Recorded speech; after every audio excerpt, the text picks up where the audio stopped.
안녕하세요. 모여라 서학개미입니다. 자, 오늘은 우리 옷장 속에 잠자고 있는 헌옷으로 그야말로 거대한 시장을 만들어낸 기업, 바로 스레드업에 대해서 한번 제대로 파헤쳐 볼까 하는데요. 최근에 주가가 정말 무서운 기세로 오르면서 많은 서학개미분들의 관심을 한몸에 받고 있죠. 과연 이 스레드업이 1,170억 달러, 우리 돈으로 무려 150조 원에 달하는 이 거대한 재판매, 즉 중고 시장을 장악하는 최후의 승자가 될 수 있을지 오늘 그 가능성을 샅샅이 한번 짚어보겠습니다. 자, 본격적으로 시작하기 전에 딱 하나만 여쭤볼게요. 여러분, 옷장 한번 생각해 보세요. 큰맘 먹고 샀는데 사이즈가 안 맞아서 또는 유행이 지나서 그냥 한두 번 입고는 구석에 박아둔 옷들. 분명히 한두 벌쯤은 있으시죠? 바로 그 잠자고 있는 옷들이 오늘 이야기의 주인공입니다. 스레드업은 바로 우리 모두의 옷장 속에 숨겨져 있던 그 가치를 정확하게 꿰뚫어보고 이걸 거대한 사업 기회로 만들어낸 아주 영리한 기업이라고 할 수 있습니다.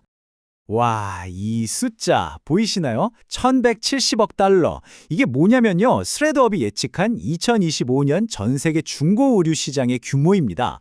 우리 돈으로 환산하면 무려 150조 원이 넘어가는데 이게 감이 잘 안 오실 수도 있어요. 정말 어마어마한 돈이죠. 근데 중요한 건 이 시장이 그냥 아껴 쓰자는 차원을 넘어서 환경을 생각하는 ESG 트렌드와 딱 맞물리면서 그야말로 폭발적으로 성장하고 있다는 점입니다.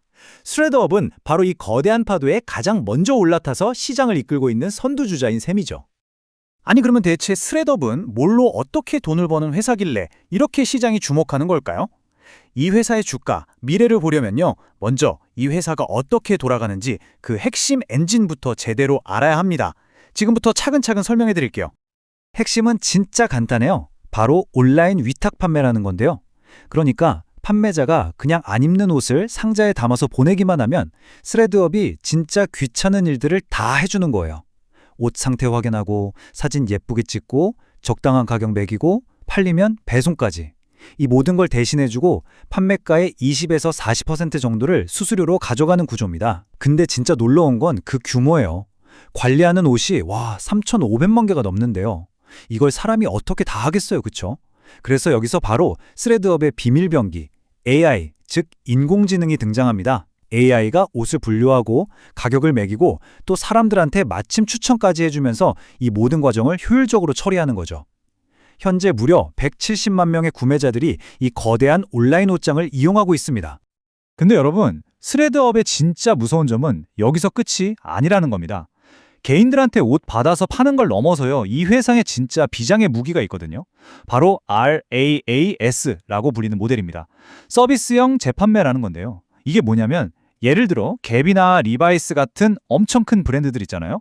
이 회사들도 중고시장이 커지니까 우리도 뭐 좀 해봐야겠는데 싶지만 이걸 직접 하려니 너무 복잡하고 막막한 거죠. 바로 이때 스레드업이 저희 시스템 그냥 통째로 빌려 쓰세요 하고 나타나는 겁니다. 브랜드 입장에서는 정말 손 안 대고 코 푸는 격으로 중고시장에 진출할 수 있고 스레드업은 강력한 파트너는 물론이고 새로운 수익원까지 확보하게 되는 그야말로 서로에게 완벽한 윈윈 전략인 셈이죠.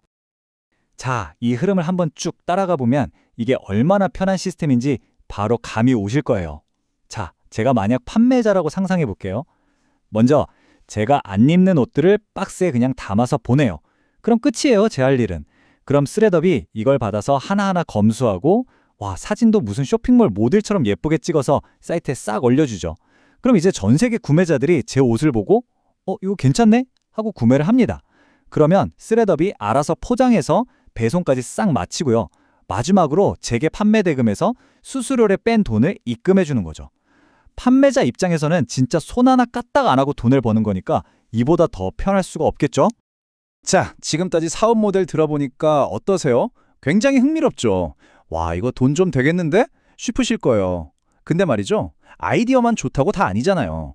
그래서 지금부터가 진짜 중요합니다. 투자자들이 가장 눈여겨봐야 할 부분, 바로 숫자입니다. 이 회사의 실제 생적표, 재무 상태는 과연 어떤지 한번 냉정하게 뜯어보겠습니다. 최근에 발표된 2분기 실적, 이거 정말 시장을 깜짝 놀라게 했습니다. 이 표를 한번 보세요. 먼저 매출, 작년보다 16% 넘게 성장했죠? 성장주로서 아주 훌륭해요. 근데 더 놀라운 건 바로 이겁니다. 총 마진율, 79.5%, 거의 80%에 육박해요. 이게 무슨 말이냐면 옷 하나 팔 때마다 남는 이익이 엄청나다는 뜻이에요. 보통 유통업체들이랑은 비교가 안 되는 수준이죠. 물론 아직 순이익은 마이너스, 그러니까 적자 상태이긴 해요. 하지만 중요한 건 그 적자 폭이 무려 25%나 줄었다는 거죠. 시장에선 이걸 보고 아, 이제 흑자 전환이 정말 코앞이구나 하는 아주 강력한 신호로 받아들인 겁니다. 그리고 제가 개인적으로 가장 중요하게 보는 지표, 바로 활성 구매자 수인데요. 이게 무려 25%나 늘었어요. 플랫폼의 미래는 결국 사용자에 달렸으니까요. 자, 이렇게 실적이 좋으니 주가가 어떻게 됐을까요? 말 그대로 불이 붙었습니다. 폭발했죠? 이 차트가 모든 걸 설명해 줍니다. 올해 들어서만 스레드업 주가가 무려 120%가 올랐어요. 120. 같은 기간 S&P 500 지수랑은 비교하는 게 의미가 없을 정도로 압도적인 성과입니다. 결국 방금 전에 우리가 봤던 그 좋은 실적, 그리고 이 중고시장 자체의 성장성, 이 두 가지가 만나서 시장의 기대감을 제대로 폭발시킨 거죠. 그런데 말이죠. 주식 투자가 항상 이렇게 장밋빛이기만 하면 얼마나 좋겠어요. 하지만 우리는 항상 동전의 양면을 봐야 합니다. 이렇게 뜨겁게 달아오른 주가, 그 이면에는 어떤 이야기들이 숨어 있을까요? 지금부터는 스레드업을 둘러싼 최신 호재들, 그리고 우리가 절대로 놓치면 안 되는 리스크, 우려점들을 하나씩 꼼꼼하게 따져보겠습니다. 최근 3분기만 봐도요. 정말 호재가 연쇄적으로 터지면서 이 상승세에 제대로 기름을 부었어요. 이 타임라인을 한번 보시죠. 먼저 8월 4일 시장 예상을 확 뛰어넘는 어닝 서프라이즈를 발표하면서 주가가 하루 만에 15%나 급등했죠. 이게 바로 랠리의 시작을 알리는 신호탄이었고요.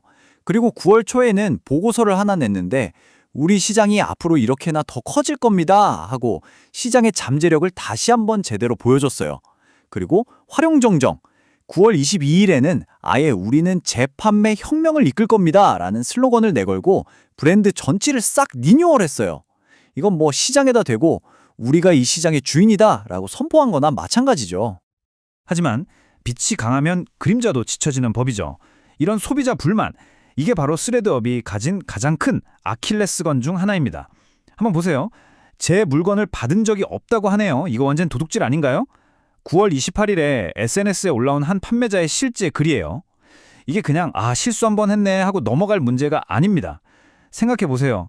수천만 개의 제각기 다른 중고 물품을 사람이 아니라 시스템으로 처리하다 보니까 이런 분실, 손상, 또 품질 관리 문제는 어쩔 수 없이 계속 생길 수밖에 없어요.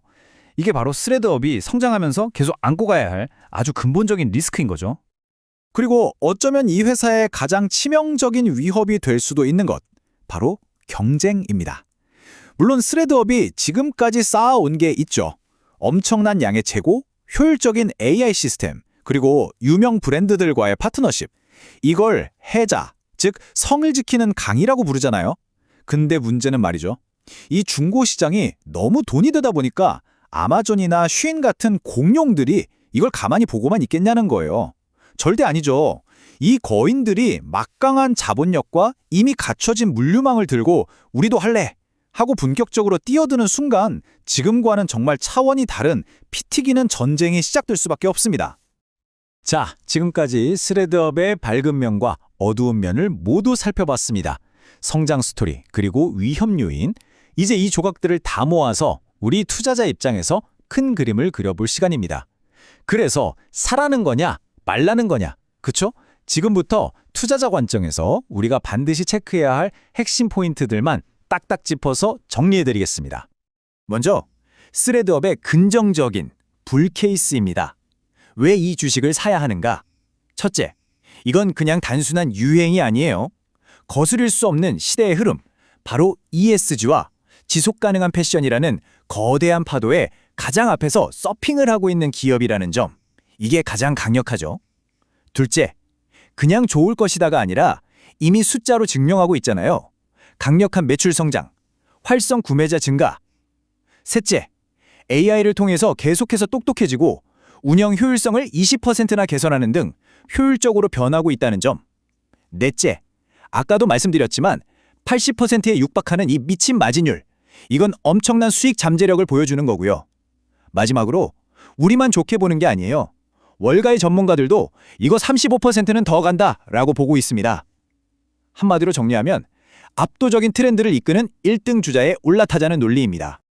하지만 항상 반대편 이야기도 들어봐야겠죠? 베어 케이스, 왜 우리가 신중해야 하는가? 첫째, 그리고 가장 무서운 거, 아마존. 이 이름 하나만으로도 설령이 끝나죠. 거인과의 싸움은 항상 부담스러울 수밖에 없어요. 둘째, 회사가 아직 돈을 벌고 있는 게 아니에요. 적자 상태인데 사람들을 끌어모으기 위한 마케팅 비용은 계속해서 늘어나고 있습니다. 셋째, 이건 어쩔 수 없는 건데 경기가 안 좋아지고 사람들이 허리띠를 졸라매기 시작하면 가장 먼저 줄이는 게 바로 옷 지출이거든요. 경기 변동에 취약할 수밖에 없다는 거죠. 마지막으로 아까 봤던 것처럼 끊임없이 터져나오는 운영상의 문제들, 이런 리스크도 절대 가볍게 볼 수 없습니다. 결론은 시장이 아무리 좋아도 저 거대 경쟁자들과의 싸움에서 밀리는 순간 모든 게 물거품이 될 수 있다는 우려입니다. 자, 결국 스레드업 투자의 성패는 바로 이 질문 하나로 귀결됩니다. 과연 스레드업이 그동안 힘들게 쌓아온 기술력과 시장을 먼저 차지했다는 이점, 이 해자를 가지고 아마존 같은 유통 공룡들의 무자비한 공격을 막아내고 자신만의 왕국을 끝까지 지켜낼 수 있을 것인가? 이 질문에 대해서 여러분 각자가 어떤 답을 내리시느냐에 따라 성공적인 투자가 결정될 겁니다. 오늘 제가 정리해드린 내용이 여러분의 현명한 투자 판단에 조금이나마 도움이 되었으면 좋겠습니다. 오늘 내용이 유익하셨다면 모여라 서학개미 구독 꼭 부탁드립니다. 감사합니다.